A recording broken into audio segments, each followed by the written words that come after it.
ભલે કલેક્ટર બની જાય. ને બીજા બેઠા છે શિવજી, પણ શિવજી સમાધિમાં બેઠા, એ ધ્યાનમાં બેઠા છે, એને ધ્યાન કઈ ખ્યાલ નથી કોણ આવ્યું ને કોણ જતું. એની સમાધિમાં લીન હતા. હવે દક્ષ પ્રજાપતિ આખી સભા ઉપર નજર કરી, જોયું બધા ઊભા થયા છે, આ બે ઊભા નથી થયા. એમાં બ્રહ્માજી ઊભા ન થાય કારણ કે મારા પિતા છે, પણ આ શિવ ઊભો નથી થતા. એ તો મારા જમાઈ છે, હું સસરો છું, દીકરીનો દાતા પિતા છું, એ નાતે પણ એને ઊભું થવું જોઈએ, મને માન આપવું જોઈએ. અને બીજું, આજે હું પ્રજાપતિનો નાયક બન્યો છું, મને હોદ્દો મોટો મળ્યો છે, એ સભામાં આવ્યા છે તો એને ઊભું થવું જોઈએ.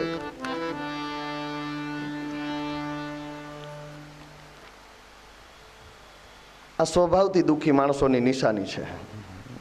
બાકી દક્ષ પ્રજા હજારો માણસો ઊભા થયા, બે ન થયા તો કઈ નહીં, એમાં બે માંથી એકને તો થવાનું જ નહોતું. શિવજી એક ન થયા તો જતું કરાય, કે હજારો ઊભા થયા છે એમાં શિવજી ક્યાં દેખાવાના છે.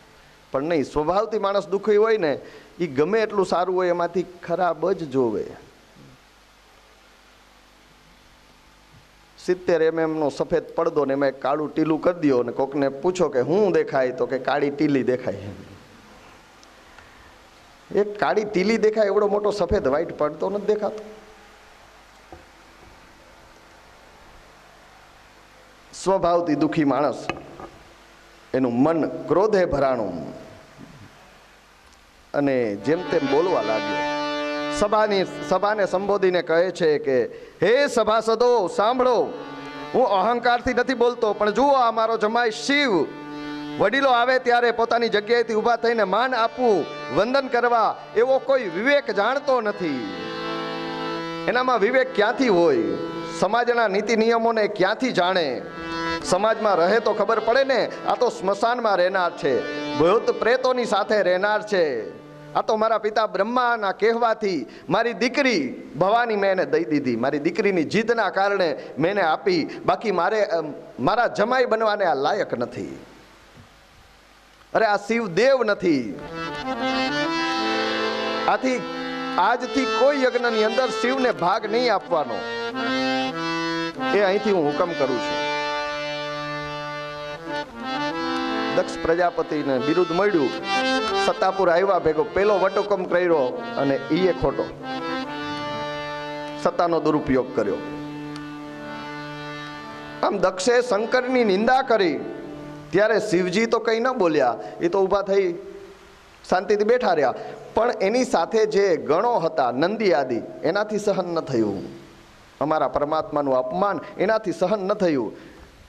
નંદીએ ઊભા થઈને કીધું કે હે દક્ષ, સંભાળીને બોલ. તને આ માનવનું મુખ છે ને, એ શિવની સ્તુતિ કરવા માટે મળ્યું છે, શિવ નિંદા નહીં. તે શિવની નિંદા કરી અને તારું આ મુખ ખરાબ કર્યું છે. માનવના મુખને તું લાયક નથી. તને બહુ અભિમાન છે ને, હું પ્રજાપતિનો નાયક, હું પ્રજાપતિનો મેં કુછ હું. આ મેં કરે ને, જા બે કરતો અજમુખ બખરો થઈ જા. નંદીએ શ્રાપ આપ્યો દક્ષ પ્રજાપતિને. નંદી પાછા અહીંથી અટકા નહીં. એને આખી સભાની અંદર મોટા મોટા ઋષિમુનિઓ બેઠા હતા, બ્રાહ્મણો બેઠા હતા, એને કીધું હે ઋષિમુનિઓ, હે બ્રાહ્મણો, ધર્મની મર્યાદા છે. જ્યાં વેદ, ધર્મ, બ્રાહ્મણ, શાસ્ત્ર કે સંતની નિંદા થતી હોય ને, એ નિંદા સંભળાય નહીં. નિંદા કરનાર તો દોષી છે, પણ એ નિંદા સાંભળનારો પણ દોષી છે. જો તમારામાં તાકાત હોય તો એ જે નિંદા કરે છે, ધર્મની, શાસ્ત્રની, વેદની, સંતની, બ્રાહ્મણની, એ નિંદા કરનારને મૂંગો કરો, બંધ કરી દો. અને જો એ તાકાત ન હોય તો બંને કાન ઉપર હાથ રાખી અને ત્યાંથી ચાલ્યા જાઓ. પણ તમે આ નિંદા સાંભળી છે એટલે હું તમને પણ શ્રાપ આપું છું. તમે ઘરે ઘરે માગી ભીખીને ભટકનારા થાઓ. નંદી એમને શ્રાપ આપ્યો. એટલે ઋષિ મુનિઓમાંથી જે બેઠા હતા એમાંથી ભૃગુ ઋષિ, ભૃગુએ ઊભા થઈને કીધું હે નંદી, સંભાળીને બોલ. તારે કઈ વાંધો હોય ને તો આ દક્ષ હારે છે, અમને શું કામ શ્રાપ આપે છે? અમને વચ્ચે ક્યાં લે આ ઝઘડામાં? અમે તમને શ્રાપ શિવ ગણોને શ્રાપ આપીએ છીએ કે શિવનું ક્યાંય સ્થાન નહીં રહે, સમાજની અંદર કોઈ સ્થાન નહીં રહે, લોકો તમને સ્વીકારશે નહીં, અપવિત્ર પદાર્થોને તમે લોકો ધારણ કરનારા થશો.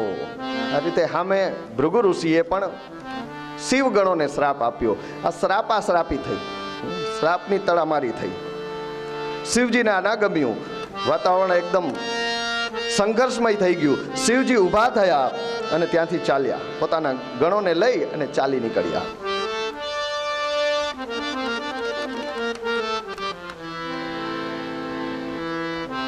હિમાલયમાં ગયા, પણ આ વાત એણે પાર્વતીને ન કરી, ભવાનીને ન કરી. શિવજીએ એમના પત્નીને આ વાત ન કરી કે તમારા પિતાની સાથે મને આવો સંઘર્ષ થયો છે. શિવ તો ભૂલી ગયા,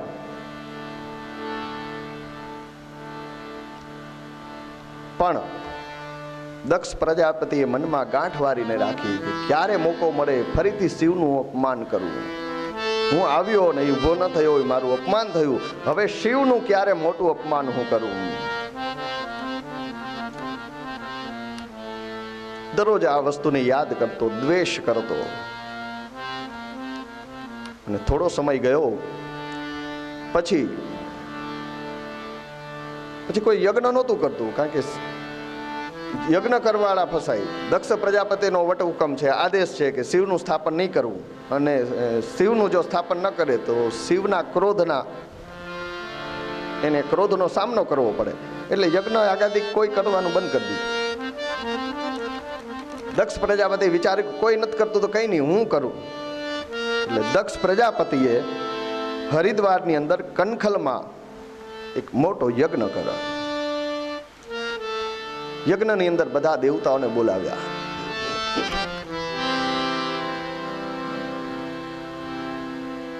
બધા દેવતાઓને આમંત્રણ આપ્યું, શિવજીને આમંત્રણ આપ્યું.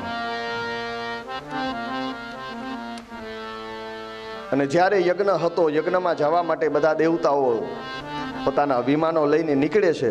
બધા કૈલાસ ઉપરથી, ધરાર ઉપરથી જ નીકળ્યા. મંગલ ગીતો ગાતા ગાતા દેવાંગનાઓ, દેવોની પત્નીઓ મંગલ ગીત ગાતી ગાતી અને વિમાનમાં બેઠેલી, વિમાનોનું વર્ણન છે, ખુલ્લા વિમાન, એમાં પસાર થાય છે. ઘણાને આવી ટેવ હોય, બે ભાઈઓને ભળતું ન હોય, મોટા ભાઈની દીકરીના લગ્ન હોય, આખા ગામને ધોવાડાબંધ આમંત્રણ હોય, સગા ભાઈ ક્યારે ભળતું નથી એટલે એને આમંત્રણ ન દીધું હોય, તે ઘણાય જાતા જાતા જમવા જાતા જાતા નાના ભાઈને ઘેર ગયે, ત્યાં લે જમવા બેસી ગયા, તમારા ભાઈની દીકરી પરણેતી, તમને આમંત્રણ નથી. ઓલો બળતો હોય વધુ બાળે. દેવતાઓએ અહીંયા ઈ ક્રિયા કરી છે. વિમાનો લઈ અને કૈલાસ પર્વત ઉપરથી નીકળ્યા છે. એ સમયે શિવજી ભવાનીને કથા સંભળાવે છે. શિવજી બેઠા બેઠા ભવાનીને કથા સંભળાવે છે. એવા સમયે આકાશમાંથી વિમાનની ગરગરાટી થઈ. એ વિમાનમાંથી મંગલ ગીતો સંભળાવા લાગ્યા.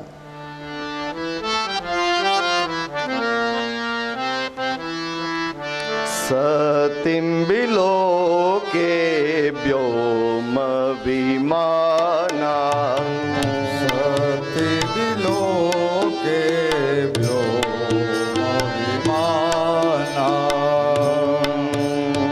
સતિમ બિલોકે વ્યોમ વિમાના, સતિ બિલોકે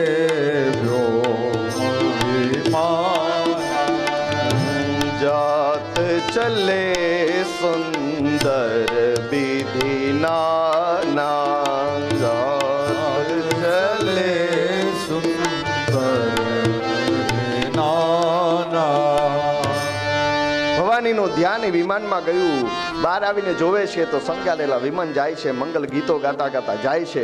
એણે આવી અને પાર્વતીજીને પૂછ્યું કે મહાદેવ આ બધા ક્યાં જાય છે? શિવજી કીધું જ્યાં જાતા હોય છોડો ને, તમે કથામાં ધ્યાન રાખો ને. કોઈ ઉઠીને ક્યાં જાય ને ક્યાં આવે, તમે ક્યાં આવો? તમે કથામાં ધ્યાન આપો. પણ થોડી વાર થઈને પાછા વિમાન નીકળ્યા. સતીનું મન પાછું વિમાનમાં ગયું. સ્ત્રી એક વસ્તુ જાણવા ઈચ્છે, જ્યાં સુધી જાણી ન લે ત્યાં સુધી એને હાવ દેશી ભાષામાં કહું તો હક ન થાય, શાંતિ ન વળે. ને વારંવાર શિવજીને પૂછ્યું. આજ દિવસ સુધી શિવજીએ નહોતી વાત કરી, પણ આજે કીધું કે દેવી તમારા પિતા દક્ષ યજ્ઞ કરે છે અને આ બધાને ત્યાં આમંત્રણ છે માટે જાય છે. ભવાની કીધું મારા બાપને ત્યાં યજ્ઞ, મારા પિતાને ત્યાં યજ્ઞ અને મને આમંત્રણ નહીં? કીધું હા દેવી, આપણે આમંત્રણ નથી અને સમજી વિચારીને જાણી જોઈને આપણે આમંત્રણ આપવામાં નથી આવ્યું. કીધું હું તો નાની દીકરી છું. નાની દીકરી સૌથી વાલી હોય. દીકરીઓને આમંત્રણ ના હોય, તેડા હોય, એને તો તેડું કરવાનું હોય. નાથ એ કેમ બને? મારા પિતા કેમ ભૂલી જાય? કીધું ભૂલી નથી ગયા. આ યજ્ઞ મારું અપમાન કરવા માટે કરવામાં આવ્યો છે. પછી બધી વાત કરી કે દેવી, જ્યારે દક્ષને પ્રજાપતિના નાયક બનાવવામાં આવ્યા ત્યારે સભાની અંદર હું ધ્યાનમાં બેઠો તો, મારું ધ્યાન નહોતું, મને ખ્યાલ નહોતો. તમારા પિતાને એમનું અપમાન લાગ્યું ને ત્યારે આવી ઘટના બની છે. ત્યારથી તમારા પિતા મારો દ્વેષ કરે છે. આ યજ્ઞ મારા અપમાન માટે કરવામાં આવ્યો છે. સતીએ વિચાર કર્યો કે શું કરું. અને જમાઈ ને સસરાની વચ્ચે ઝઘડો થાય ને એટલે વધારેમાં વધારે સહન કરવાનું થાય ને તો દીકરીને કોનો પક્ષ લ્યો? પતિનો પક્ષ લેવો કે પિતાનો? કોનો લેવો? પણ શાસ્ત્ર એવી આજ્ઞા કરે છે કે જો આવું બને, ક્યારેક એવું થાય તો દીકરીએ પોતાના પતિનો પક્ષ લેવો, પિતાનો નહીં. એને બદલે જે પત્ની પોતાના પિતા સાથે મળી પતિ સાથે ઝઘડે છે એનું દાંપત્ય બગડે છે, એનો સંસાર બગડે છે. શિવજીની વાત સાંભળીને ભવાની દુખી થયા. મન પિતાને ત્યાં પહોંચી ગયું. થોડી વાર માટે બહાર જાય, થોડી વાર અંદર આવે, થોડી વાર માટે બહાર જાય. ભવાની કીધું નાથ આપણે જઈએ? કીધું દેવી આપણે આમંત્રણ નથી. કીધું દેવ, શાસ્ત્રની આજ્ઞા છે, બાપને ઘેર જવા માટે દીકરી આમંત્રણની રાહ ન જોઈએ. આગળ આપણે કથામાં જોયું, મિત્રના ઘરે જવું, પ્રભુના ઘરે જવું, ગુરુને ત્યાં જવું અને દીકરીએ બાપને ત્યાં જવું, આમંત્રણની જરૂર થોડી હોય. કીધું તમારે. હા, પણ જ્યાં નક્કી હોય કે આપણું અપમાન જ થવાનું છે એવી જગ્યાએ વગર આમંત્રણે ન જવું. શિવજી સમજી ગયા કે આનું ખોડિયું જ અહીં છે, આનો આત્મા વાં પહોંચી ગયો, આનું મન, આનો જીવ ત્યાં છે. એટલે શિવજીએ કીધું દેવી તમારે જવું હોય તો તમને છૂટ છે. ભવાનીએ પહેલા તો વિચાર્યું કે મારા પિતા જો મારા પતિનો દ્વેષ કરતા હોય તો મારે ત્યાં નથી જવું. થોડી વાર પછી પાછો વિચાર કર્યો, હાલો ને હું જાઉં. મારા બાપની હું લાડકી દીકરી, સૌથી નાની છું અને લાડકી છું. શિવ તત્વ હું છે, મારા પતિનો મહિમા હું છે, હું મારા બાપને મારા મોઢે સમજાવીશ અને સસરાને જમાઈની વચ્ચે સમાધાન કરાવીશ. ખોટી માન્યતા મારા પતિ વિશે મારા પિતાના મનમાં છે એ હું હટાવીશ. એના માટે સતી જવા માટે તૈયાર થયા, રજા માગી. તો નાથ હું જાઉં? કીધું જાઓ, તમારે જાવું જ હોય તો હું રોકીશ નહીં, તમે જાઓ. ને કહેવાય છે કે નંદી આદિ થોડા ગણોને શિવજીએ સાથે મોકલ્યા. નંદીને કીધું તારી માના જેટલા વસ્ત્ર હોય ને એ બધા પોટલું વાળીને લઈ જા, કારણ કે આ જાય છે હવે પાછી નહીં આવે. શિવને ખબર હતી કે આ ભવાની જાય છે હવે પાછા નહીં આવે. એક કપડું પણ ના રાખ્યું, બધું સાથે દઈ દીધું. ને જ્યાં પેલા બાજુ ભવાની પહોંચ્યા દક્ષના યજ્ઞમાં, શું ઘટના ઘટી?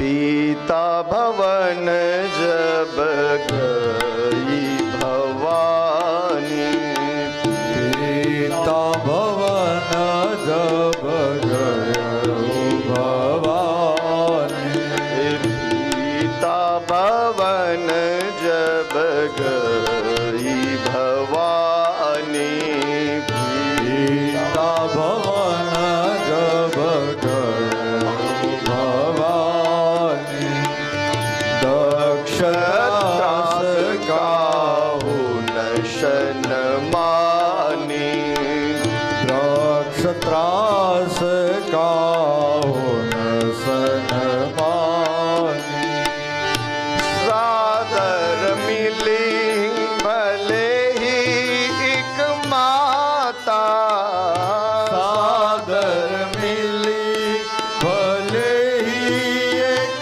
माता, भगिनी मिली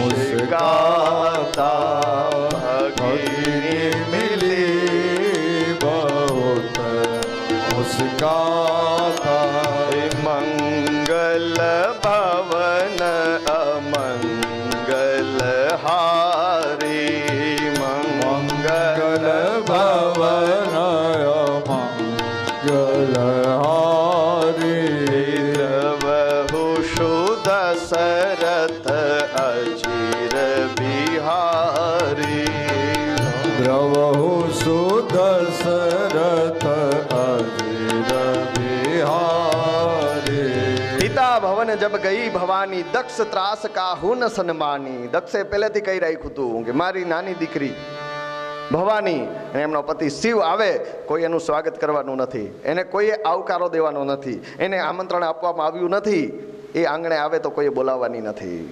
પિતા ભવન જબ ગઈ ભવાની, દક્ષ ત્રાસ કાહુ ન સન્માની, કોઈએ હામો ન આવકાર આપ્યો. ભવાનીએ સામે દૂર ઉભેલા દક્ષ પ્રજાપતિને જોયા, પગલા ઉપડ્યા, દોડ મૂકીને એ બાજુ દોડ્યા. ભવાની દક્ષે જોયું કે મારી પુત્રી નાની સામે આવે છે, મોઢું ફેરવી ગયા, બીજી સાઈડમાં ચાલતા થયા અને ભવાની ત્યાં ઊભા રહી. કાપો તો લોહી ન નીકળે, થીજી ગયા, સ્થિર થઈ ગયા. બાપના ઘેરે દીકરીનું અપમાન. બીજી બાજુ બધી બહેનો આવી હતી, એ બાજુ જોયું, એની બહેનોએ બોલાવ્યું નહીં, પણ મોઢું એવી રીતે હસી એની સામે કટાક્ષમાં, જો હાલી આવી, આમંત્રણ છે નહીં છતાંય દોડી આવી. ભગીની મિલી મોહ બહુ મુસ્કાતા, કટાક્ષમાં હસી એની સામે. અંદર ગઈ મહેલમાં, માએ સાદર મિલી ભલે હી એક માતા, માએ આવકારો આપ્યો, આવ બેટા, ભલે આવી તું. અને જ્યાં માએ આવકારો આપ્યો ને, દોડી અને માના ખોડામાં માથું મૂકીને ભવાની રડી પડ્યા. જે દુઃખનો ડૂમો હતો ને, અશ્રુ વાસે રડવા માંડ્યા ભવાની. એની માએ પાછળ હાથ ફેરવી પીઠ ઉપર એને આશ્વાસન આપ્યું, માથે હાથ મૂકી એ કીધું, બેટા ભલે આવી બાપ, ભલે આવી. ભવાની કઈ બોલી ન શક્યા, મુખમાંથી એટલું જ બોલ્યા કે માં, મારા પિતા. આગળ એને શબ્દો ન નીકળ્યા.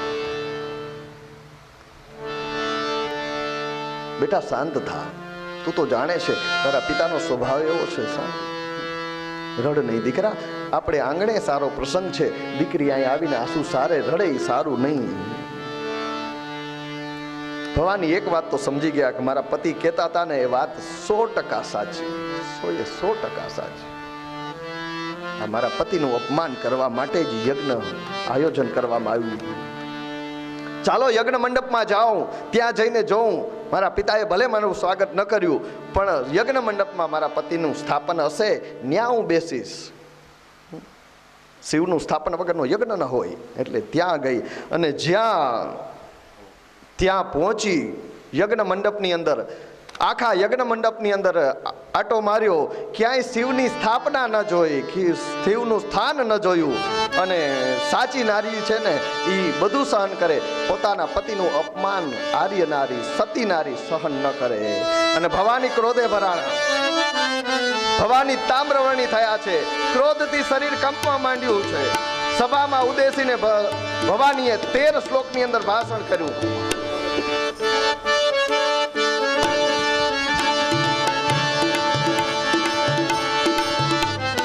કહ્યું, સુનહુ સભાસદ સકલ મુનિંદા. હે સભાસદો સાંભળો, જેણે શંકરની નિંદા કરી છે અથવા સાંભળી છે અથવા એની અંદર ભાગ લીધો છે, એ બધાને તરત એનું ફળ મળશે. મારા પિતાએ મારા પતિનું અપમાન કર્યું છે, એ પછતાશે. જેણે જેણે શંકરની નિંદા કરી છે એને હમણાં જ થોડી જ વારની અંદર એનું ફળ મળે. શિવ નિંદાનું ફળ સૌને પ્રાપ્ત થાય. મારા પિતા દક્ષ શિવ દ્રોહી છે.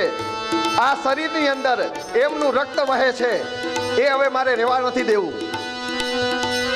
કાલ સવારે હું જો પાછી જાઉં મારા પિતાના ઘરે, મારા પતિના ઘરે, મારા પતિ કદાચ દક્ષ પુત્રી કહીને મને બોલાવે તો ત્યાં જ મારે જીભ કચડીને મરવાનો વારો આવે. એના કરતા હું અસકહી જોગ અગ્નિ તનુ જારા, ભય હું સકલ મખ હાહાકારા. તજિત તુરંત દેહતે તુર ધરી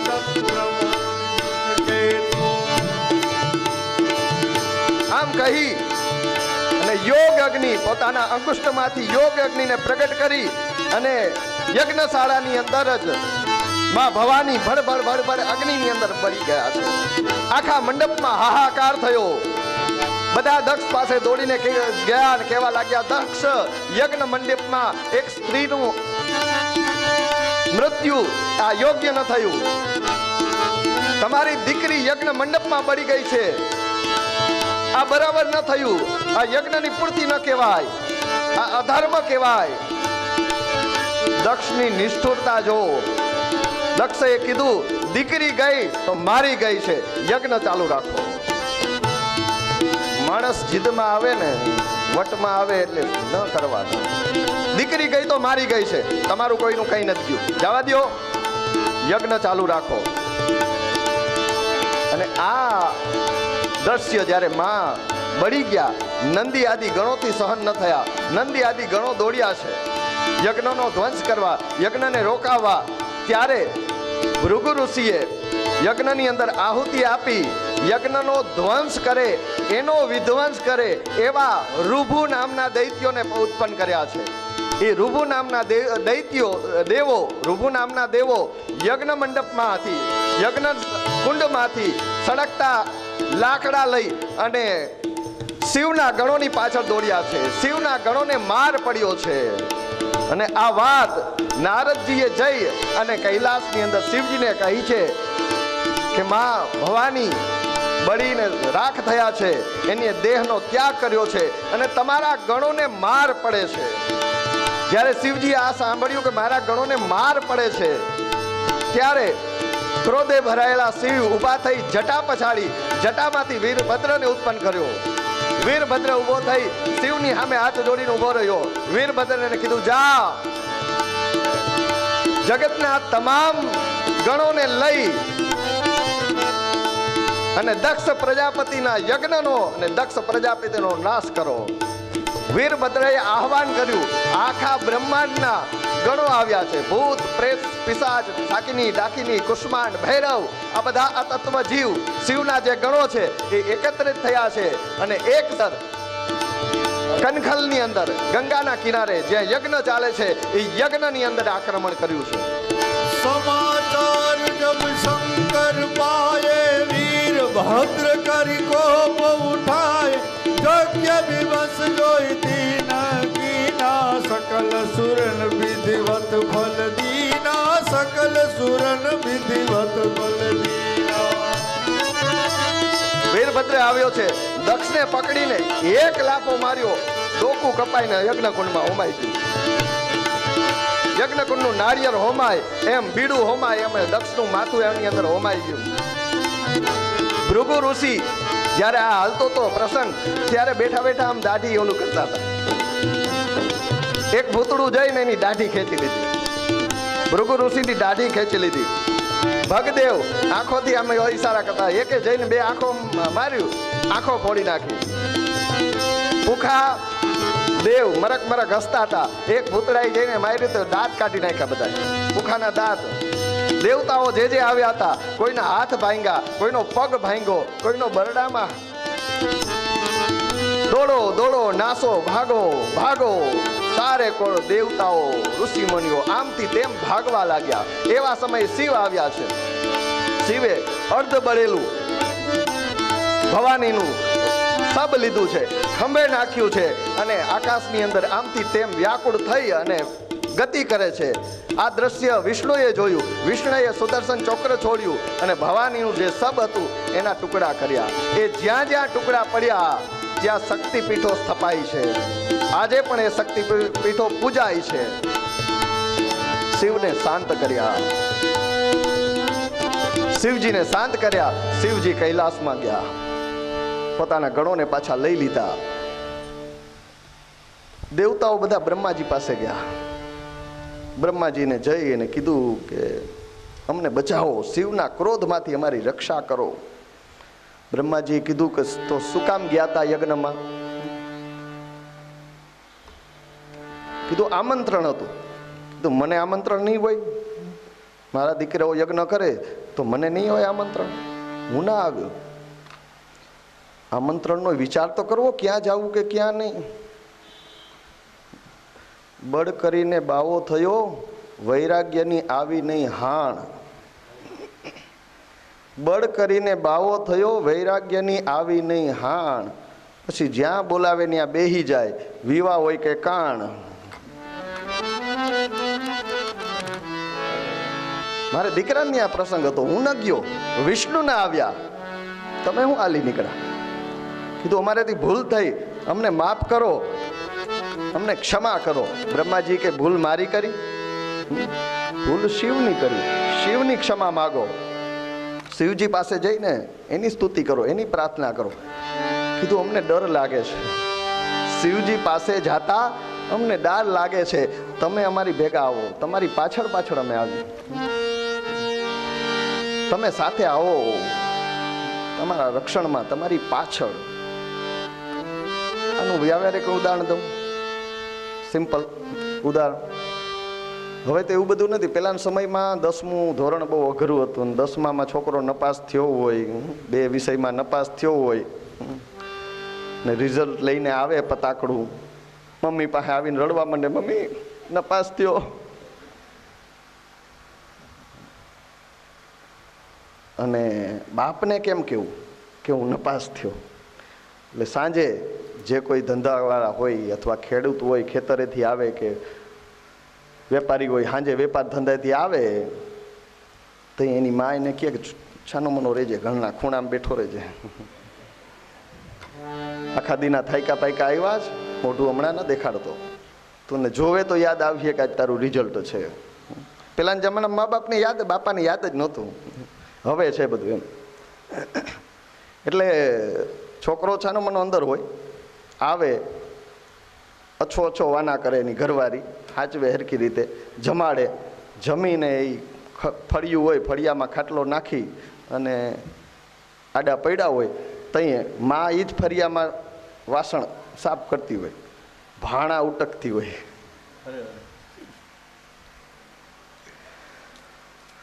અને છોકરો અંદર રૂમમાંથી આમ ડોકા કાઢતો હોય. એટલે એની માં કહે કે હવે જા, અને ભરપેટ ખવડાવી દીધું ને, ભૂખા નથી એટલે હવે જરાક શાંત, હવે આમ જા. છોકરો વાંથી કે નહીં, બીક લાગે, મારી. કીધું જા. છોકરો આવે નહીં. પછી વાસણ થઈ જાય, પછી હાડલાને છેડે હાથ લૂતી લૂતી ઓલાને એમ કહે, પાછળ રાખે અને પછી કહે, એ સાંભળ્યું જો, એમાં એક વાત કેવી છે, તમે જો ગરમ ના થતા, બહુ ખીજ ના ચડાવતા. એમાં થયું એવું કે પરીક્ષા હમણાં હતી તો ના 15 દી આપણે લાલો બીમાર પડી ગયો હતો ને, તાવને આવી ગયો તો, મેલેરિયા થઈ ગયો હતો, એટલે એ છે ને ઓલો સમજી જાય કે કંઈક છે. પછી કે હું છે વાત તો કર.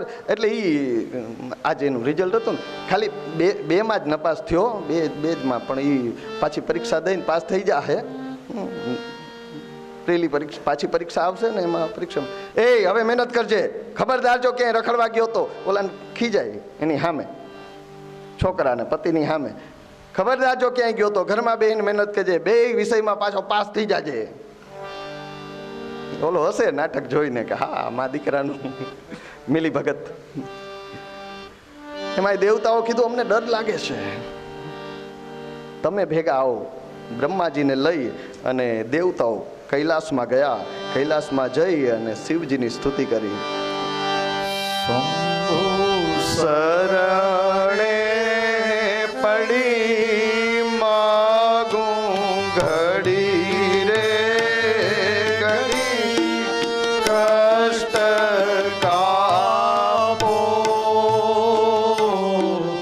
દયા કરી, દર્શન શિવ આપો.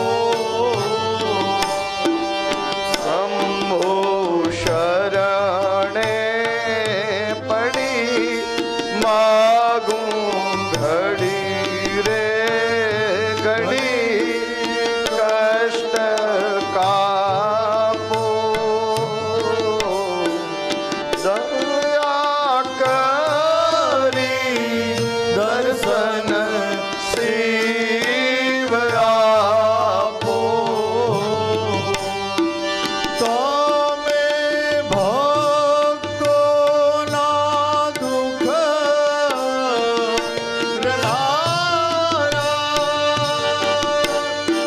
શુભ સૌનો સદા કરનારા,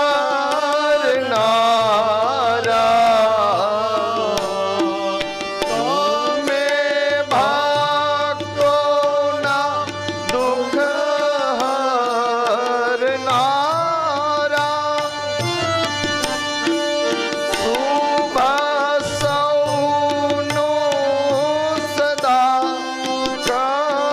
કરનારા. હું તો મંદમતી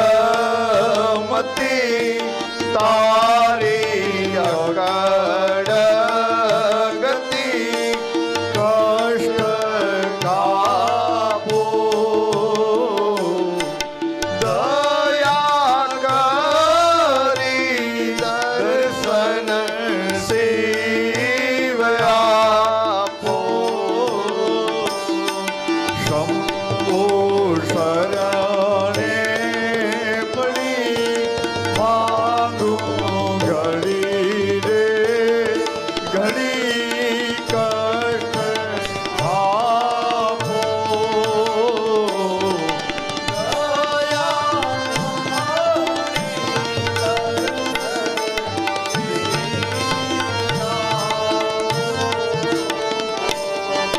ભાલે અંગે ભસ્મ નિચોડી,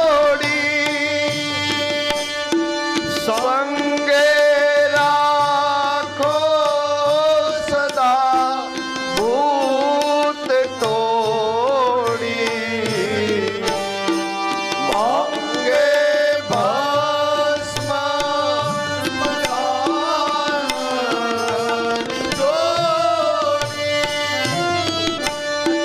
સંગે રાખો સદા ભૂત ટોળી. ભાલે તિલક કર્યું કંઠે વિષ ધર્યું, અમૃત આપો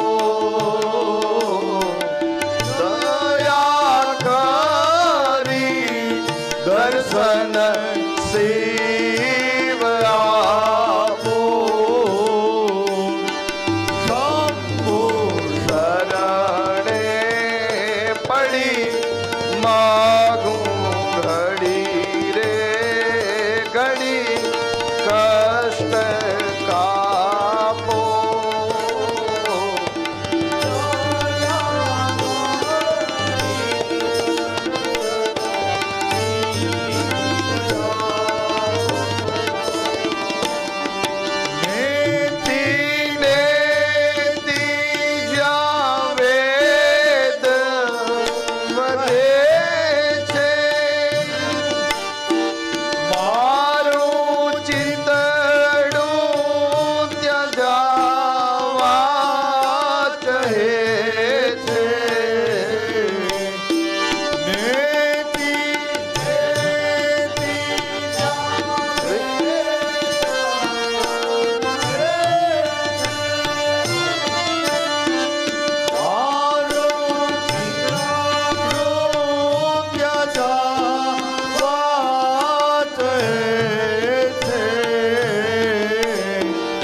દર્શન શિવ આપો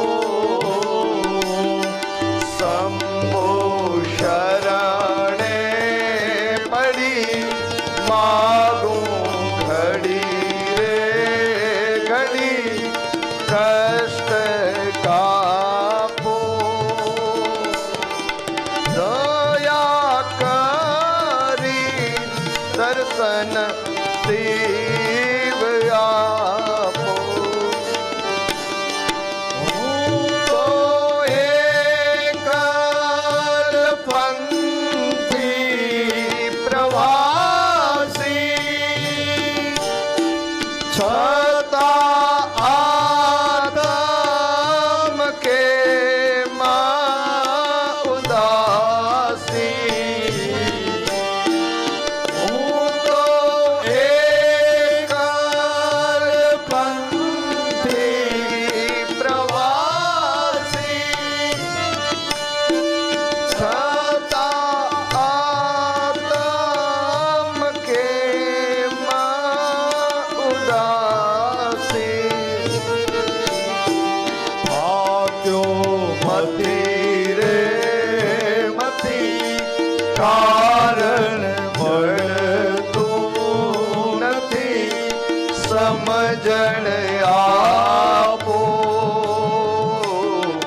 દયા કરી દર્શન શિવ આપો શંભો શરણે પડી માગું ઘડી રે ઘડી કષ્ટ કાપો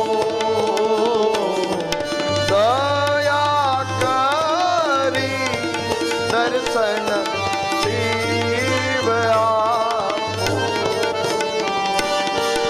આપો દ્રષ્ટિમાં તેજ અનોખું સારી સૃષ્ટિમાં શિવ રૂપ દેખું આપો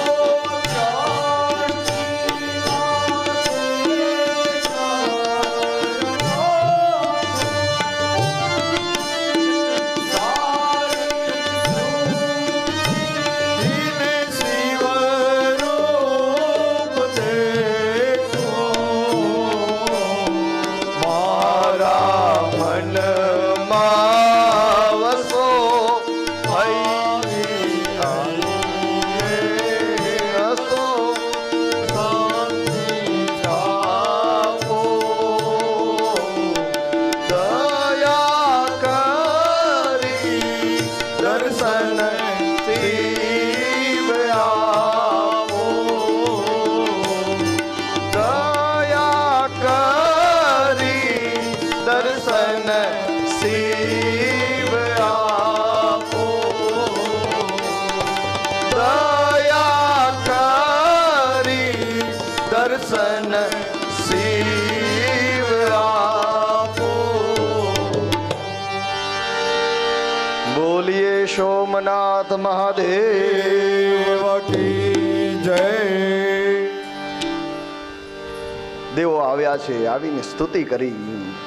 શિવજી તો આશુતોષ છે, તરત જ પ્રસન્ન થયા. બ્રહ્માજીની સાથે દેવો બધા આવ્યા અને પ્રસન્ન થયા. બ્રહ્માજીએ વિનંતી કરી કે દક્ષ પ્રજાપતિ પાછો પુનઃ જીવિત થાય એવી કૃપા કરો, એના ઉપર અમી દ્રષ્ટિ કરો. દેવતાઓને એના અંગ ઉપાંગો પાછા મળે એ કૃપા કરો અને યજ્ઞની પૂર્તિ થાય એના માટે આ જરૂરી છે. કોઈ યજ્ઞ અધૂરો ન રહેવો જોઈએ.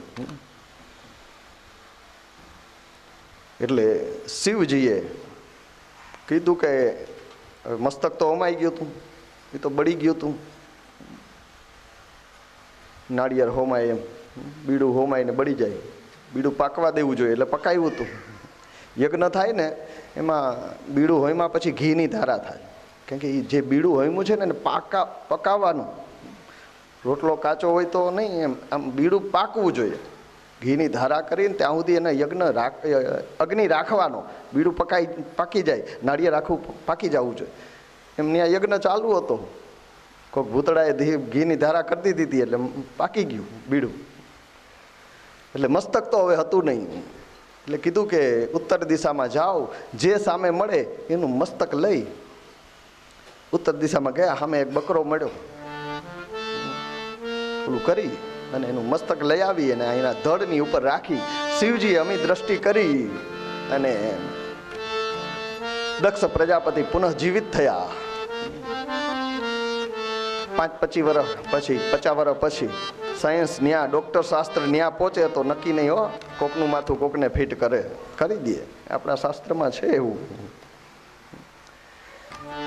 અમી દ્રષ્ટિ કરી અને દક્ષ પ્રજાપતિ ઊભા થયા, સામે શિવને જોયા. શિવ તત્વનો મહિમા એને હવે સમજાણો. ઠોકર ખાધા પછી સ્તુતિ કરવા જાય પણ હવે શબ્દો નથી, મુખ નથી, હવે અજમુખ છે, બકરાનું મુખ છે. એટલે બે કરવા લાગ્યા, ગાલ પજાવવા લાગ્યા, કાન ઉપર માફી માંગવા લાગ્યા, કારણ કે હવે સ્તુતિ કરવી પણ શબ્દો નથી. આપણે પણ ઘણાને જોઈએ, શિવ મંદિરે જાય ને તો ઘણા ગાલ વગાડતા હોય, કરતા હોય. એવી ભાવના કે દક્ષની જેમ જાણતા અજાણતા અમારાથી પણ કઈ દોષ થયો હોય તો હે મહાદેવ, હે ભોળાનાથ, અમને માફ કરજો. દક્ષને તો વાણી નહોતી, આપણે તો છે.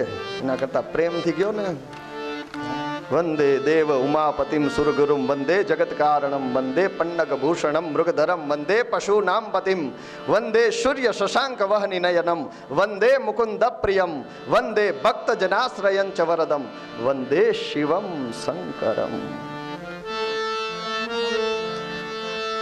પછી તો યજ્ઞશાળાની અંદર બધા આવ્યા, દેવોને એના અંગ ઉપાંગો પાછા મળ્યા અને યજ્ઞને શરૂઆત થઈ.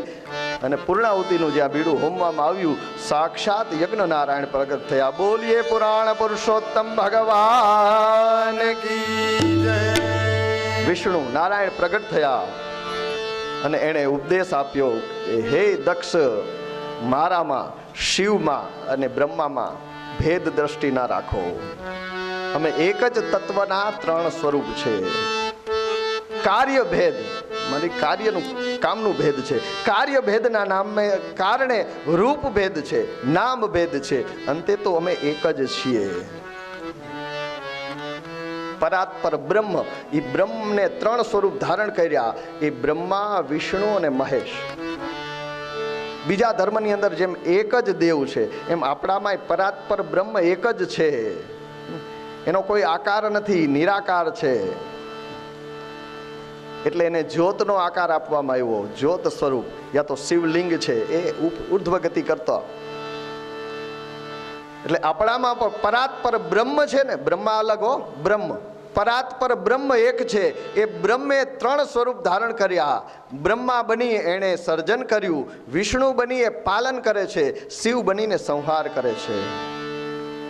અને એમાંથી વિષ્ણુના જે અવતાર થયા, વિષ્ણુ પૃથ્વીનું પાલન કરે છે અને પાલન કરતા હોય એને બધું ધ્યાન રાખવું પડે.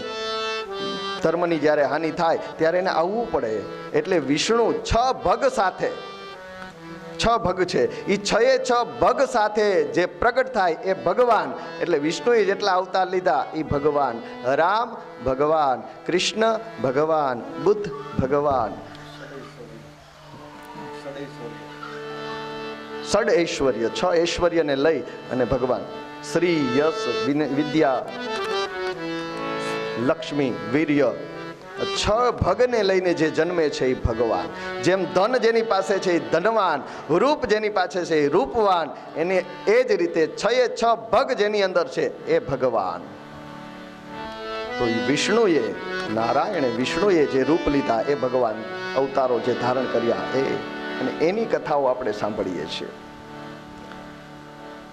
એક આ પ્રસંગમાં અને એક અત્રિને અનુસૂયા અને ત્યાં ત્રિદેવ જે પ્રગટ થયા ને એક રૂપ લઈને, આ 2 પ્રસંગની અંદર ત્રિદેવોની એકતા સિદ્ધ કરી કે અમે ત્રણેય દેવ એક જ છીએ, અમારી અંદર ભેદભાવ ન રાખવા, એવું મનમાં ન રાખવું કે આપણે વૈષ્ણવ શિવનું નામ ન લઈએ.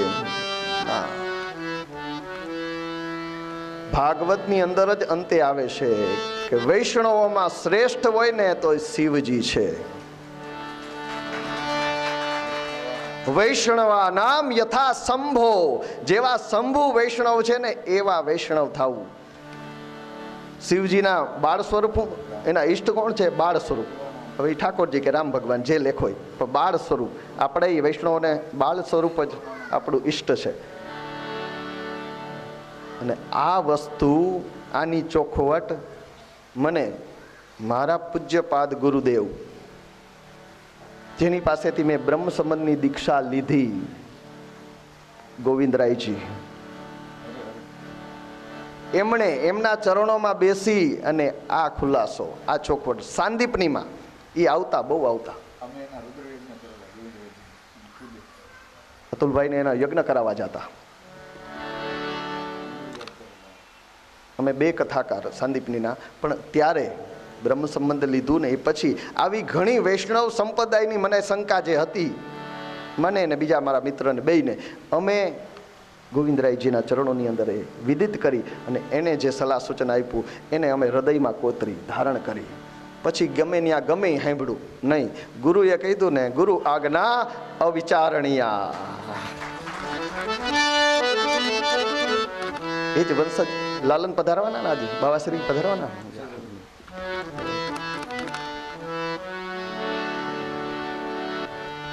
ત્રણેય દેવો કહ્યું અમે એક જ સ્વરૂપ છીએ, એક જ તત્વ છીએ, અલગ અલગ રૂપ લીધા છે, અલગ અલગ નામ લીધા છે, પણ અંતે અમે એક જ છીએ. હર દેશ में तू, हर वेश में तू, तेरे नाम अनेक, तू एक ही है.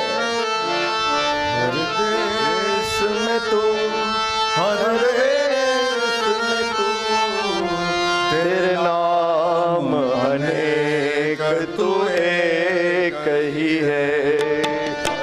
देश में तू, हर वेश में तू, तेरे नाम अनेक, तू एक ही है. हर देश में तू, हर वेश में तू, तेरे नाम अनेक, तू एक ही है. तेरी रंग भूमि यह विश्व भरा, तेरी रंग भूमि यह विश्व भरा. हर खेल में तू, हर मेल में तू, हर खेल में तू, हर मेल में तू, हर देश में तू, हर वेश में तू, हर देश में तू, हर वेश में तू, तेरे नाम अनेक, तू एक ही है. तेरे नाम अनेक ही, एक ही है. सागर से उठा बादल बनकर, बादल बनकर, सागर से उठा बादल बनकर, सागर से उठा बादल से फटा बरखा बनकर,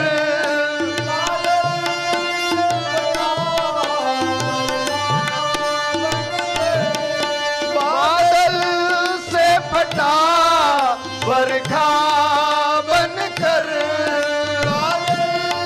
से फटा बरखा बनकर, कहीं नहर बनी नदिया गहरी, कहीं नहर बनी नदिया गहरी, तेरे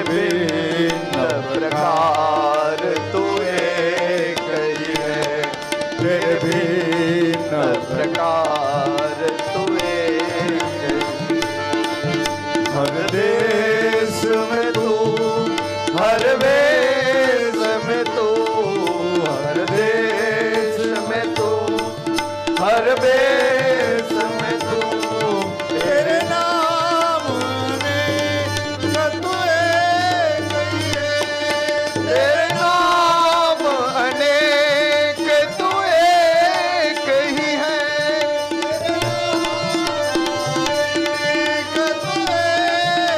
ही है, तेरे नाम अनेक तू एक ही है, तेरे नाम तू एक ही है।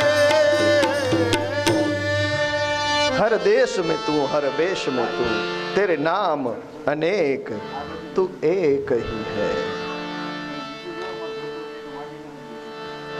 सागर से उठा बादल बनकर, पाणी જ છે, વરાળ થઈ ઉપર જઈને વાદળું બને। સાગર से उठा बादल बनकर, बादल से फटा बरखा बनकर, વરસાદ થઈને નીચે પાછું આવ્યું। કहीं નદી નહેર બની, ક્યાંક નહેરમાં ગયું, નદીયા ગહેરી, ઊંડી નદીઓમાં ગયું છે। तेरे भिन्न प्रकार तू एक ही है। નદીનું પાણી હોય, સાગરનું પાણી હોય,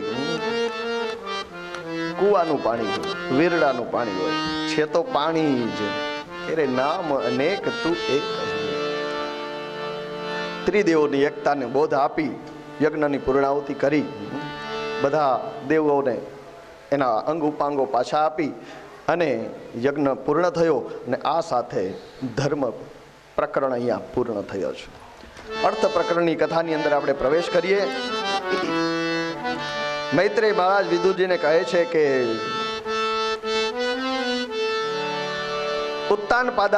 ઉત્તાનપાદ રાજાની કથા તમને કહું છું। મનુ મહારાજના દીકરા ઉત્તાનપાદ એમની કથા કહું છું। ત્રણેય દીકરીઓની કથા આવી, દેવહૂતિ, આકુતિ અને પ્રસૂતિ। હવે મનુ મહારાજના બંને દીકરાઓના વંશની કથા। મનુ મહારાજના એક દીકરાનું નામ છે ઉત્તાનપાદ।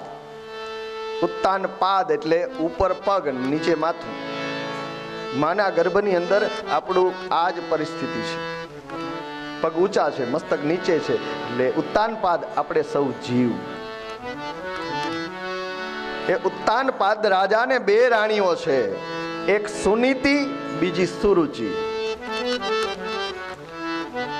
આપણે પણ બે રાણીઓ છે, સુનીતિ, સુરુચિ। એમાં આપણે સુનીતિ ગમતી નથી, સુરુચિ ગમે છે। આ ઉત્તાનપાદ રાજાને સુનીતિ નથી ગમતી, સુરુચિ ગમે છે। સુરુચિ એટલે હું સારું સારું ખાવાની રુચિ, સારું સારું પહેરવાની રુચિ, સારા સારા ઘરમાં રહેવાની રુચિ, એ સુરુચિ। એનો દીકરો છે ઉત્તમ, એટલે આપણે આ બધું ઉત્તમ જ લાગે કે આ જ બધું બરાબર છે। ઉત્તમમાં ઉત્તમ વસ્તુ હોય તો આ જ ભોગવી લ્યો, મનુષ્યનો અવતાર મળ્યો છે, ભોગવો। અને બીજી રાણી છે સુનીતિ, અર્થાત નીતિના રસ્તે હાલવું। ધર્મ જે કહે છે, નીતિશાસ્ત્ર જે કહે છે એ પ્રમાણે, એ બહુ અઘરું છે। નીતિ નિયમો પાડવા બહુ અઘરા છે, એટલે એ નીતિ આપણે ગમતી નથી। આ ઉત્તાનપાદને નથી ગમતી, એમ આપણે નથી ગમતી। ઉત્તાનપાદ એટલે આપણી જ કથા છે, જીવ માત્રની, દરેક જીવની કથા છે કે જીવ માત્રને બે રાણીઓ છે, સુનીતિ ને સુરુચિ। સુરુચિ ગમે છે બધાને, સારી સારી રુચિ છે બધાને।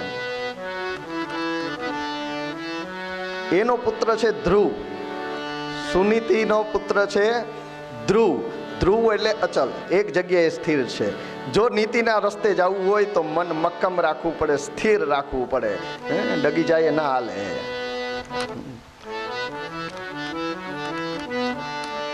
ભક્તિનો માર્ગ છે સુરાનો, નહીં કાયરનું કામ।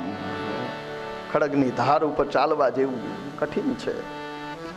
જે ભક્ત થયા એના જીવનમાં કેટલા કષ્ટ આવ્યા, કેટલા પણ એ પોતાની નીતિ ચૂક્યા નહીં, રસ્તો બદલ્યો નહીં, એટલે એ ભક્ત તરીકે પૂજાણા। તો એકવાર રાજા ઉત્તાનપાદ સુરુચિના પુત્ર ઉત્તમને ખોડામાં લઈને બેઠા છે, લાડ કરે છે, રાજની ગાદી। રાજાની ગાદી હોય, ગાદીમાં બેઠા અને એની ગોદીમાં એનો છોકરો ઉત્તમ છે, બાજુમાં સુરુચિ બેઠી છે. એવા સમયે 5 વર્ષનો ધ્રુવ જોયું કે મારો ભાઈ બાપની ગોદમાં બેઠો, એટલે હું એ જઈને બેસું. છોકરાઓને અંદર આ હોય, એક રમકડું જેને જોયું એ જ રમકડું બીજાને જોઈએ. એક જે કરતું હોય એની ઉંમરના હોય ને સરખે સરખા, તો એ જ વસ્તુ એને જોતી હોય. એટલે જોયું કે મારા પિતાના ખોળાની અંદર મારો ભાઈ ઉત્તમ બેઠો છે. ધ્રુવજી દોડતા દોડતા ગયા, સામેથી ધ્રુવને દોડતા આવી જોઈ અને ઉત્તાનપાદ રાજાએ હાથ લંબાવ્યો કે આ બાજુના ખોળામાં ઉત્તમ બેઠો, આ બાજુ ધ્રુવને બેસાડું. હાથ લંબાવ્યો, પણ એની બાજુમાં બેઠી હતી સુરુચિ, એણે હાથ આમ કરીને દબાવી દીધો, દોરા કાઢ્યા. છે રાજા પણ રાણીનો ગુલામ થઈ ગયો છે. ઘણાયનું આવું હોય, ઓલા દોરા કાઢે એટલે ભાઈ ચૂપ.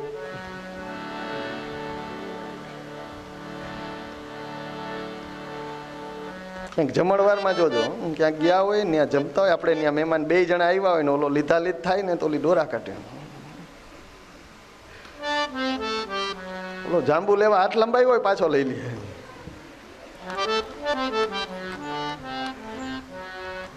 છે રાજા પણ રાણીનો ગુલામ થઈ ગયો છે. સુરુચિએ પાસે આવેલા ધ્રુવને ધક્કો માર્યો. ધક્કો મારીને કીધું કે તું આ ગાદી ઉપર ના બેસી શક. તારા પિતાની ગોદમાં અને આ રાજ્યની ગાદી ઉપર તું બેસી ના શક. એના ઉપર મારા પુત્રનો અધિકાર છે. તું તો એક અભાગણી માનો પુત્ર છે. તારે જો તારા પિતાની ગોદમાં આ ગાદી ઉપર બેસવું હોય ને તો જંગલમાં જા, તપશ્ચર્યા કર, પરમપિતા પરમાત્માને પ્રસન્ન કર અને એની પાસે એવું માગ. જંગલમાં જા, ભક્તિ કર, ભગવાનને પ્રસન્ન કર, ત્યાં સુધી બરાબર છે. કઈ વસ્તુ જોતી હોય તો પરમાત્માથી વિશેષ કોઈ ના આપી શકે, સાચી વાત છે, ત્યાં સુધી બરાબર છે. પણ સુરુચિએ આગળ વધીને વાત કરી, જો પરમાત્મા તારા ઉપર પ્રસન્ન થાય તો તેની પાસે માગજે કે તને મારી કુખે જન્મ મળે, મારા પેટે જન્મ મળે, મારો દીકરો થઈને આવને, પછી જ તું આ તારા પિતાની ગોદમાં આ ગાદી ઉપર બેસી શકીશ. ત્યાં સુધી અર્થાત ભગવાનની સત્તાને લલકારી સુરુચિએ. અને આ ગાદી ઉપર બેસાડવાની તાકાત ભગવાનની નથી, એ તો મારો દીકરો થઈને આવને તો હું જ બેસાડી શકું. 5 વર્ષનો બાળક ધ્રુવ માના વેણથી ઘવાયેલો એ બાળક રડતો રડતો એની મા પાસે આવ્યો. ધ્રુવને રડતા જોઈ અને સુનીતિ એને માથે હાથ ફેરાવી, ગળે લગાડી, આશ્વાસન આપી, શાંત કરીને કીધું, શું થયું બેટા, કેમ રડે છે? કીધું, માં આખી ઘટના, નાનકડું બાળક હોય, નિર્દોષ હોય, 5 વર્ષનું બાળક નિર્દોષ હોય, જે કંઈ હોય શબ્દે સહજ કહી દે, એમાં વધુ કંઈ ભેરવે નહીં ને કંઈ ઓલું નહીં, એને જેટલું યાદ રહ્યું બધું કહી દે. બાળકને ખોટું આપણે શીખાડીએ, બાકી એ સાચું જ. નાનપણથી જ્યાં સુધી મોટું થાય ત્યાં સુધી એ જોવે કે હા મારો બાપ આવું ખોટું બોલે તો આપણે બોલાય, મારી માં આવું બોલે.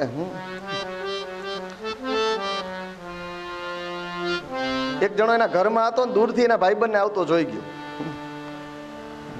એટલે એને ખબર કે આ હમણાં કંઈક ઉછીના માખીએ. એટલે એના છોકરાને કહે, જો ઓલા અંકલ આવે ને, કાકા આવે ને, એને કહી દેજે કે હું ઘરમાં નથી, બાથરૂમમાં વયો ગયો, અને ત્યાંથી એમ કીધું કે એને કહી દેજે હું ઘરમાં નથી, બહાર ગયો છું. 2 મિનિટમાં દરવાજો ખકડો, ડેલી ખુલ્લી. ઓલા છોકરાને કીધું, તારા પપ્પા છે? કીધું, ના, મારા પપ્પાએ બાથરૂમમાંથી કીધું હું ઘરમાં નથી.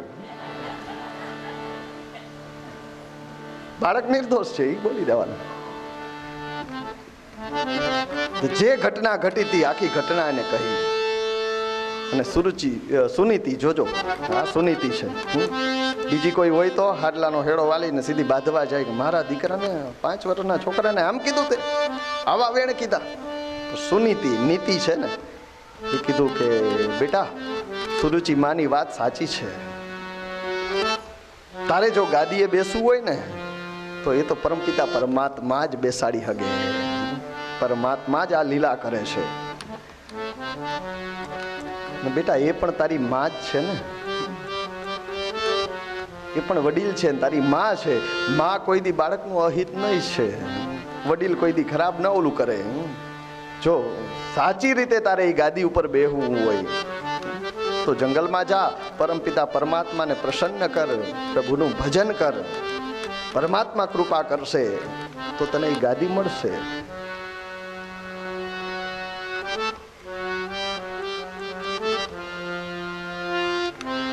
ધ્રુવજીએ માની વાત માની લીધી. કીધું માં તો મને આશીર્વાદ દે, મારી સાધના સફળ થાય, હું જંગલમાં જઈને તપ કરું. માં હતી. એક વખત તો મનમાં વિચાર આવ્યો કે 5 વર્ષનો બાળક જંગલમાં જાય, ત્યાં તો હિંસક પ્રાણી, પશુ, ઝેરી જીવજંતુ હોય, એનું શું થશે? પણ પાછી નીતિ છે ને, એટલે વિચાર કર્યો કે જાય છે પરમાત્માને પામવા, તો પરમાત્મા એની રક્ષા કરશે, હું શું ચિંતા કરું. ભગવાનને ખોળે જાય છે, એના ભરોસે જાય છે, અને ભગવાનનો સાચો ભરોસો ક્યારેય કોઈ દી એને તૂટવા નથી દીધો. ભલે જાય, સુનીતિ છે એટલે નીતિનું વાક્ય છે એટલે એ જવા દે. ધ્રુવજી જાય છે, પિતાને પગે લાગી, માતાને પગે લાગી, અને ધ્રુવજી નગરની બહાર નીકળ્યા. થોડેક આગળ ગયા, જંગલ આવ્યું. જંગલની અંદર પ્રવેશ કરે છે, એવામાં એને સામેથી દેવર્ષિ નારદ મળ્યા.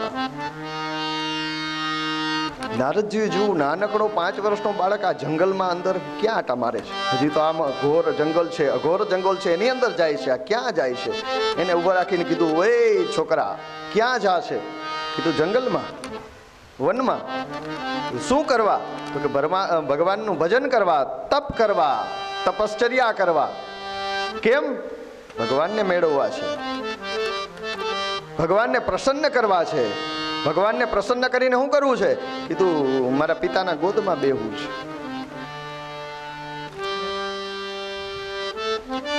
નારદજીને બધી વાત કરી, આ ઘટના બની. નાનકડું બાળક. નારદજી હસવા માંડ્યા. એલા આવડી ઉંમરમાં માન અપમાન એવું કઈ ન હોય. રમત રમતમાં મમ્મી ને પપ્પા ઝાપટ મારે તો 10 મિનિટમાં ભૂલી જવાનું હોય, હાલી ન નીકળાય. કીધું નહીં બેટા, હાલ હું તારા પિતાજીને સમજાવું. કીધું નહીં નહીં, મારી માએ કીધું છે, મારી બંને માએ કીધું છે કે મારે ગાદી ઉપર બેસવું હોય તો ભગવાનને પ્રસન્ન કરવા જ પડશે. હું તપ કરી ભગવાનને પ્રસન્ન કર્યા વગર પાછો નહીં જાઉં. નારદજી હસતા હસતા કે હજારો વર્ષથી નાક પકડીને બેઠા, સમાધિ લગાડીને બેઠા, ઋષિમુનિઓને એને દર્શન નથી થયા, એને પ્રસન્ન નથી થયા, તને થાશે? કીધું હા, મને ચોક્કસ દર્શન થાશે, મને ભગવાન જરૂર મળશે. કેમ? હજી તો ઘરથી બહાર પગલું માંડ્યું, તમારા જેવા સદગુરુ મળી ગયા, મને ચોક્કસ. સદગુરુની કૃપા હોય તો ભગવાન મળે. ગુરુ ગોવિંદ દોનો કરે, કાકે લાગુ પાય, બલિહારી ગુરુ આપની ગોવિંદ દિયો બતાય. તમારા જેવા સદગુરુ મળ્યા છે, મને ભગવાન ચોક્કસ મળશે. ધ્રુવનો વિશ્વાસ, આ અડગતા, આ નિષ્ઠા જોઈ અને નારદજી પ્રસન્ન થયા. માથે હાથ મૂકી આશીર્વાદ આપ્યા અને દ્વાદક્ષ મંત્ર આપ્યો. ઓમ નમો ભગવતે વાસુદેવાય. ઓમ નમો ભગવતે વાસુદેવ મંત્ર આપ્યો. કીધું જા બેટા, આ દ્વાદક્ષાક્ષર મંત્ર છે એનો જપ કરજે. અને ત્યાંથી ધ્રુવજી જંગલમાં ગયા, વનમાં ગયા, અને નારદજી આવ્યા છે ઉત્તાનપાદ રાજા પાસે. આવીને એને સમજાવ્યા કે રાજા, સુરુચિનું બહુ માની લીધું, સારી સારી રુચિ બહુ અપનાવી લીધી, હવે સુરુચિના રસ્તે જાઓ. વનમાં જવાની ઉંમર તમારી છે, તમારા દીકરાની નહીં.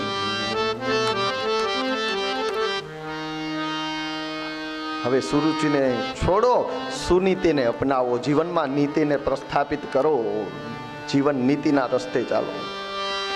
પેલી બાજુ ધ્રુવજી ગયા છે મધુવનની અંદર. મધુવનની અંદર કદમના એક વૃક્ષની નીચે, તમે ચિત્ર જોયું હોય ક્યાંય, ધ્રુવનું એકદમ આ રીતે ઊભા છે. તપશ્ચર્યા ચાલુ કરી ધ્રુવજીએ. પહેલા મહિને 3 દિવસે કોઠા બોર ખાઈને તપશ્ચર્યા કરતા. 3 દિવસ 3 દિવસ સુધી તપ કરે. ભગવાનનું ઓમ નમો ભગવતે વાસુદેવાય, ઓમ નમો ભગવતે વાસુદેવાય મંત્રનો જાપ કરે. 3 દિવસ થાય એટલે પછી જંગલમાં થોડે જઈ બોર હોય બોર વીણી અને એ ખાય. દર 3 દિવસે. 1 મહિનો પૂરો થયો, બીજો માસ ચાલુ થયો, ત્યારે વિચાર કર્યો કે આ હું સમય બગાડું ને, જંગલમાં જાઉં બોર વીણું ને ખાઉં, એટલો સમય બગાડવો નથી. એટલે બીજા મહિને દર 6 દિવસે ઘાસ પાન ખાવા લાગ્યા. ક્યાંય જવું જ ન પડે, ત્યાં જ ઘાસ પડ્યું હોય, પાંદડા ત્યાં જ પડ્યા હોય, એ લઈ અને ઘાસ પાન ખાવા લાગ્યા. 3જો મહિનો ચાલુ થયો ને વિચાર કર્યો ઘાસ પાનમાં લઈ અને ચાવીને ઉતારવાનો વાર લાગે, એના કરતાં 3ય માસે સામે નદી હતા એમાં જઈને પાણી જ પી લે. 3જા મહિને દર 9 દિવસે એકવાર જલપાન કરે, 9 દિવસે પાણી પી અને પાછા. 3 માસ પૂરા થયા. 4થા માસે પાણી છોડી દીધું કે એટલું જાવું, અને એ જે થોડી વાર બગડે છે એ નથી બગાડવી. ઊભો શ્વાસ 12 દિવસે વાયુ ભક્ષણ કરે છે. 12 દિવસ થાય ત્યાં શ્વાસ લે, વળી પરમાત્માની અંદર લીન થઈ જાય, જપ કરવા માંડે. ને જ્યાં 5મો માસ ચાલુ થયો ને, વાયુ ભક્ષણે બંધ કરી દીધું. શ્વાસોને જીતી લીધા, જીત શ્વાસ થઈ ગયા. શ્વાસોને જીતી લીધા, પરમાત્માની સાથે એકાકાર થઈ ગયા. ને એણે શ્વાસ રૂંધ્યા ને વિશ્વરૂપની સાથે એકાકાર થયા, આખા વિશ્વના શ્વાસ રૂંધાવા માંડ્યા. દેવતાઓ ભયભીત થઈને ભગવાનના શરણે ગયા, કહ્યું પ્રભુ આ શું થાય છે, કેમ ગૂંગળામણ થાય છે, અમારા શ્વાસ કેમ રોકાય છે? ભગવાને કીધું ડરો નહીં, આ તો મારો ભક્ત પ્રભુ ધ્રુવ તપશ્ચર્યા કરે છે, મારા વિશ્વરૂપની અંદર એકાકાર થઈ ગયો છે, એણે પોતાના શ્વાસ રૂંધ્યા છે, એટલે આખા વિશ્વના શ્વાસ રૂંધાય છે. ચિંતા ન કરો, હું ત્યાં જઈ અને એને કઠિન તપમાંથી મુક્ત કરું છું. દેવતાઓને વિદાય કરી અને પરમાત્મા શ્રી હરિ ગરુડની ઉપર આરૂઢ થયા અને ગરુડ ઉપર બિરાજમાન થઈ અને પરમાત્મા ધ્રુવજી જ્યાં હતા એ મધુવનની અંદર આવ્યા. ધ્રુવજીની આંખો બંધ છે, હૃદયની અંદર પરમાત્માનું રૂપ જુએ છે અને ધ્યાન કરે છે. શ્વાસ જીતીને બેઠા છે, એ રૂપના દર્શન કરે. હૃદયની અંદર પ્રાદેશ માત્ર, આપણું જેવડું હૃદય છે એવું આવડું હૃદય હોય, પ્રાદેશ માત્ર. તમે યજ્ઞ કરશો ને એટલે એક વિધિ આવશે, જોજો.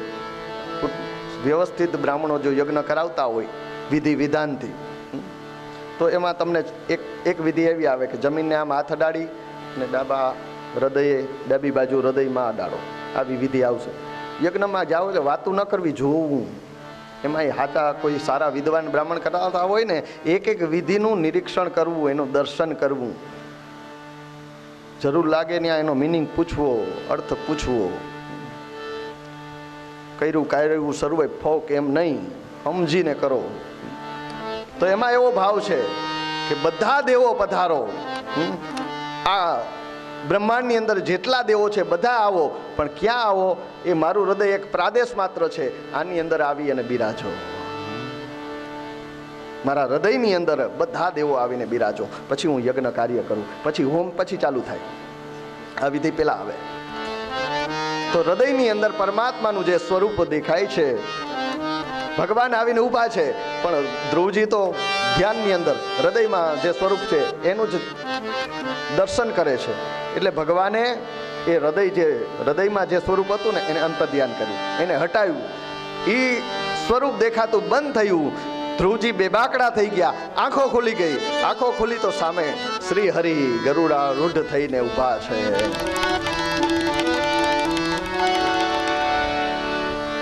એટલા હર્ષ પામ્યા, એટલો આનંદ થયો કે શબ્દો નથી મળતા.